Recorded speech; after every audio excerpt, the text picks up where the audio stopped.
Welcome. In front of me is an ASUS ROG Phone 5S, and today I will show you how to insert SIM card into this device. Now there is no SD space, so that's why it's just a SIM. Anyway, before you get started, you'll want to grab one of these things, a SIM eject tool. This comes provided with the device in the box, so you can pop it out from somewhere between the paperwork. And if you can't find it, you can always use a paper clip, straighten out one of the ends, and it should work just as well.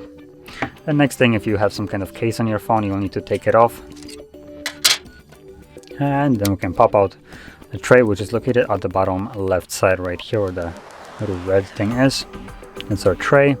Simply pop the tool in here, push it in, and as you can see, the tray comes out. Once you take it out, you have space for two different SIM cards on either side. So you can occupy both of them or one. It doesn't really matter which one. From there, pop it back into the device and the card should immediately start working. There we go. And as you can see, it's already working. It's prompting me to put in a SIM pin. And there we go. That's it. So, if you found this very helpful, don't forget to hit like, subscribe, and thanks for watching.